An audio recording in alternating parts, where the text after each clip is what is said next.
Bonjour à tous, que la paix soit avec vous, mais pas tout de suite, car nous sommes en guerre. Et l'Afrique ne peut plus accueillir toute la misère du monde. Alors vous voyez cet ouvrage-là, qui est juste au-dessus.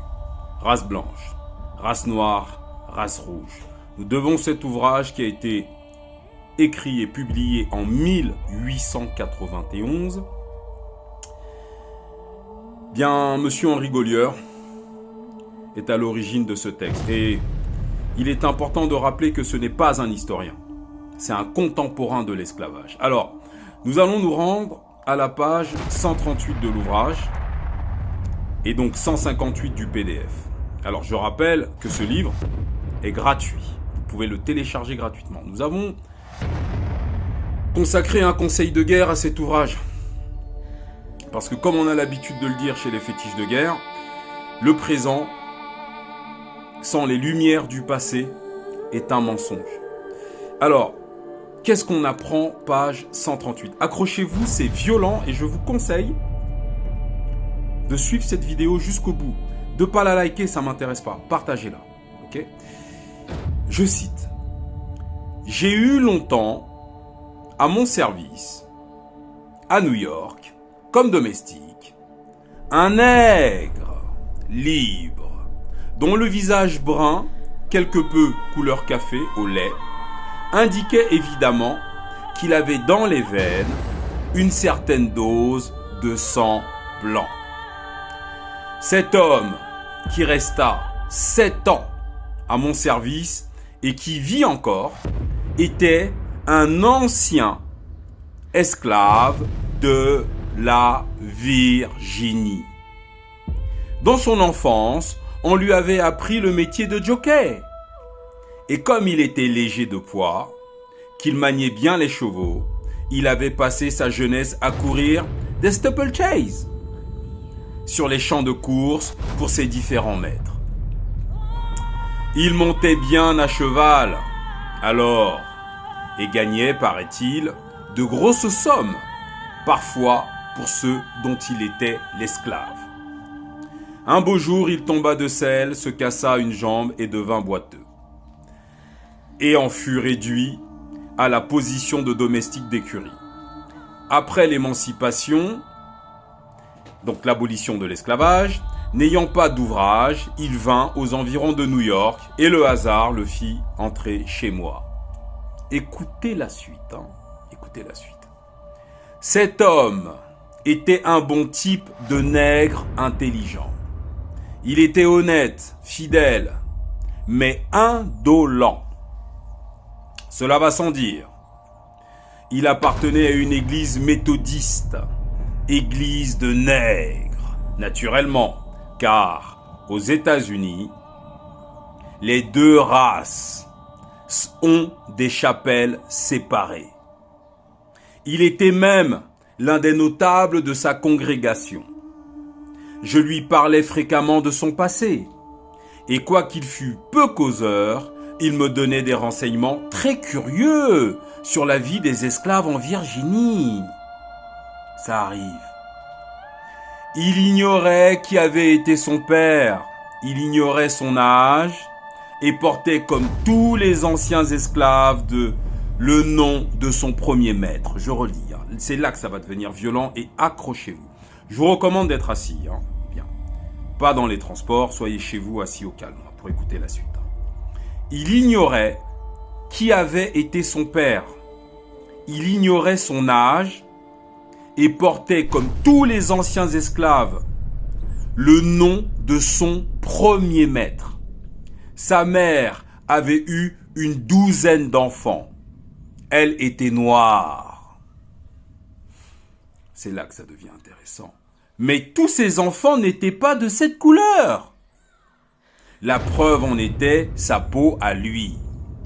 Les planteurs, disait-il, gagnaient peu relativement à cultiver leurs terres, car le coton réussissait mieux plus au sud, et par conséquent, le principal profit des maîtres, depuis que l'abolition de la traite haussait le prix des esclaves, était l'élevage. C'est là que ça commence. Parce que la Virginie, c'est un État du nord des États-Unis. Au nord des États-Unis, les terres sont moins fertiles que dans les États du sud des États-Unis. C'est ce qui est expliqué là. Et l'esclavage ayant été aboli, c'est-à-dire qu'en gros, on ne pouvait plus aller en Afrique braconner et rapatrier des nègres aux USA. Et donc, étant donné que l'agriculture dans les États du nord des États-Unis rapportait moins d'argent, parce que les terres étant moins fertiles, les fermiers du nord se sont lancés dans l'élevage. Vous allez comprendre. Ce n'est pas l'élevage dont vous pensez. Écoutez la suite. Je reprends. Donc, il nous dit... les planteurs, disait-il, gagnaient peu relativement à cultiver leurs terres, car le coton réussissait mieux plus au sud, et par conséquent le principal profit des maîtres, depuis que l'abolition de la traite haussait le prix des esclaves, était dans l'élevage et la vente de jeunes nègres, qu'on exportait en Louisiane. On faisait de l'élevage d'êtres humains, l'élevage et la vente de jeunes noirs qu'on exportait ensuite en Louisiane. On cherchait par conséquent à favoriser le plus possible l'accroissement des naissances, car les planteurs du Sud, étant à court de bras, payaient fort cher les Noirs natifs de Virginie. Il y avait eu des maîtres qui avaient vendu des esclaves dont on leur attribuait la paternité. Il en avait connu plusieurs qui vendaient aux maquignons, une sorte de courtier qui venait du Sud, qui venait chaque année faire des achats dans le pays de jeunes esclaves assez clairs en couleur, dont le père était soit des amis du maître, soit des blancs du voisinage. Est-ce que vous avez compris? Je relis. On cherchait par conséquent à favoriser le plus possible l'accroissement des naissances, car les planteurs du Sud, étant à court de bras, payaient fort cher les Noirs natifs de Virginie. Il y avait eu des maîtres qui avaient vendu des esclaves dont on leur attribuait la paternité. Il en avait connu plusieurs qui vendaient aux maquignons qui venaient chaque année faire des achats dans le pays de jeunes esclaves assez clairs en couleur, dont les pères étaient soit des amis du maître, soit des blancs du voisinage. Voilà.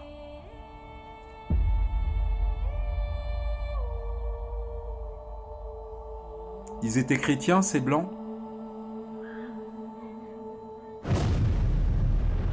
Qui produisaient des noirs pour les vendre aux fermiers du Sud. Est-ce qu'ils étaient chrétiens?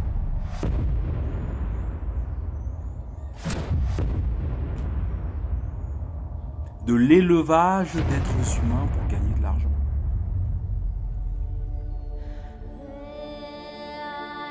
Vous êtes sûr que vous avez été bien renseigné sur l'esclavage des Noirs? Ah oui, c'est vrai, nos ancêtres leur ont envoyé un SMS. Oh ouais les gars, c'est Bamboula. S'il n'y a plus de bateaux qui arrivent sur vos côtes, attachez-moi les filles là et violez-les. Faites venir les voisins, les amis du maître. Voilà, mettez-les enceintes tous les 9 mois. C'est de la faute de nos ancêtres.